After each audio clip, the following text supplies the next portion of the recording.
My name is Ariana. If you are listening to this on Allicia's English Stories, I want you to imagine a simple girl with ordinary dreams.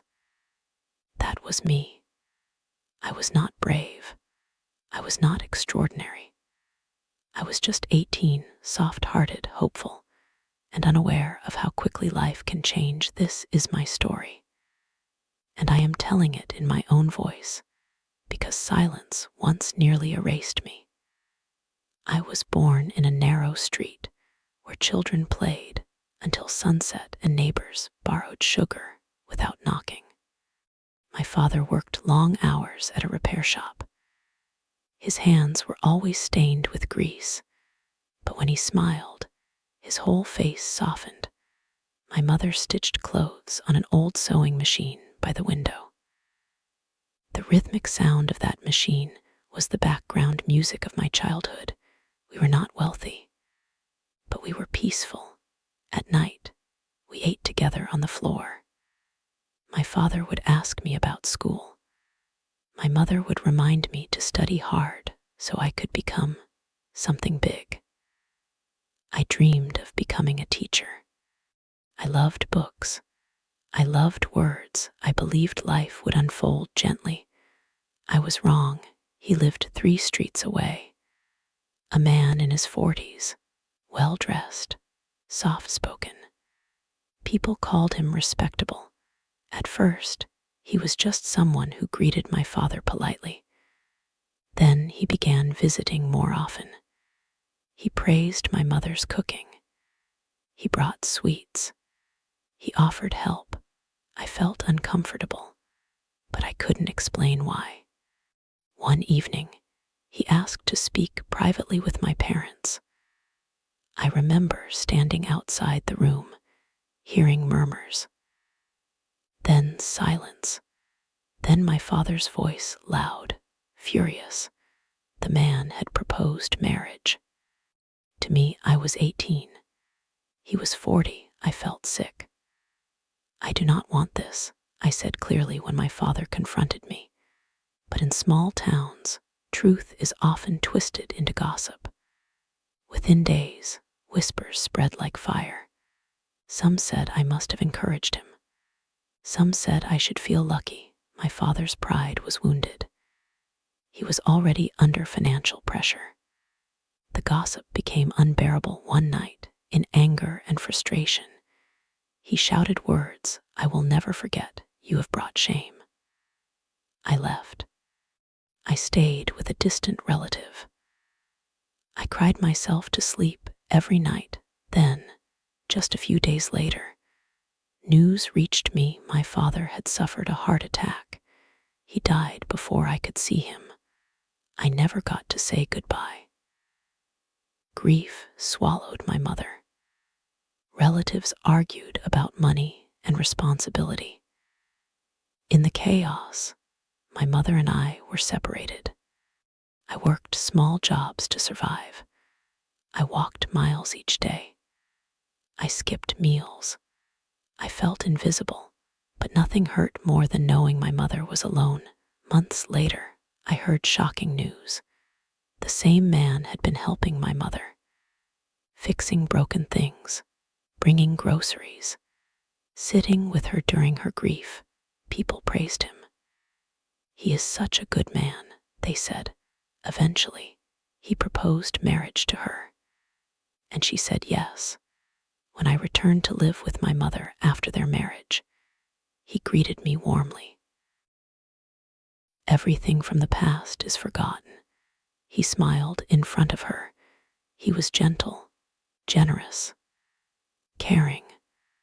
But when she stepped outside, the air changed, his voice lowered. His eyes hardened. He stood too close. He touched my shoulder unnecessarily. He blocked doorways. He smiled in ways that made my skin crawl. One afternoon, when my mother was visiting a neighbor, he cornered me. His tone was no longer kind. It was controlling, possessive. I escaped and locked myself in my room, shaking. That night, I told my mother everything. She looked confused, hurt, defensive. Ariana, she said softly, he has done so much for us. Maybe you misunderstood.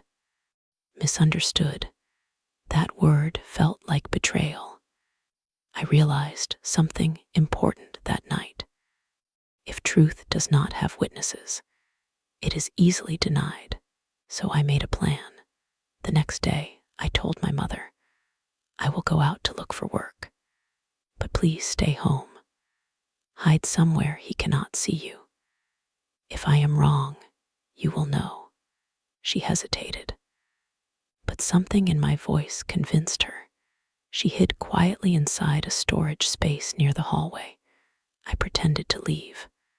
My heart was beating so loudly, I thought it would expose us. He returned home earlier than usual. He called my name casually at first. Then his tone changed when he realized I was alone. Approached me, and his mask dropped completely. I will not describe every detail. I will say this. He tried to overpower me. I resisted. I shouted, and then my mother stepped out. The look on her face was something I will carry forever. It was shock, heartbreak, and fury all at once. She had seen enough. She didn't hesitate. She pulled him away. She screamed for help. She called neighbors. She didn't protect his image. She protected her daughter. That was the moment everything shifted. The days that followed were chaotic. Some neighbors supported us. Some blamed us. Some whispered cruel things. But this time, my mother stood beside me. She filed a complaint. Relatives pressured her to withdraw it.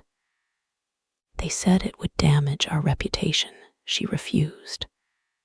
This time, she said firmly, I choose my daughter. He was arrested.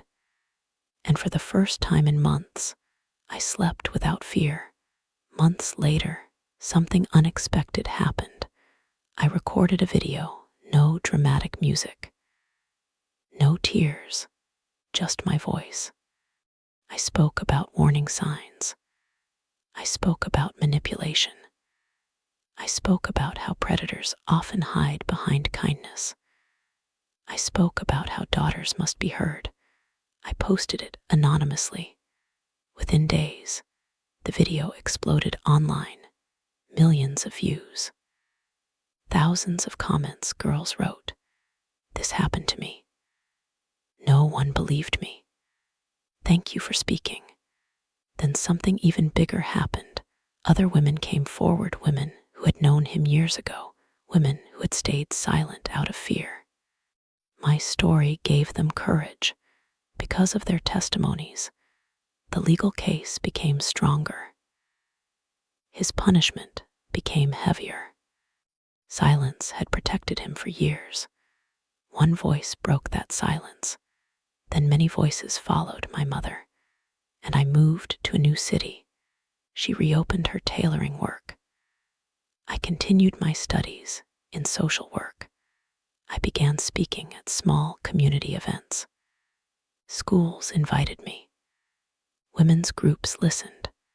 I was no longer just Ariana. I was a voice. The girl who once walked alone in shame now stood on stages, encouraging others to speak. Pain can destroy you, or it can reshape you. I chose reshaping.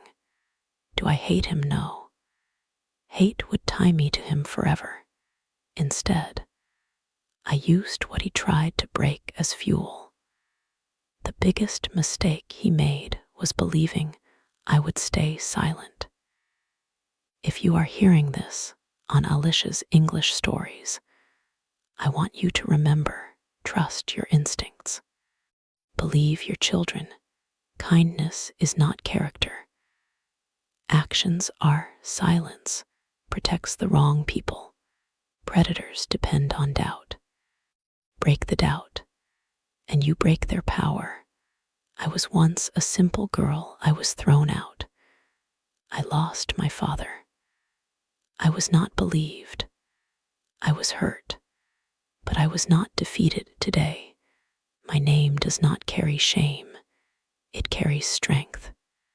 And if my story reaches even one person who chooses courage over silence, then every tear I cried became a seed for something greater. My name is Ariana, and this is not the end of my story.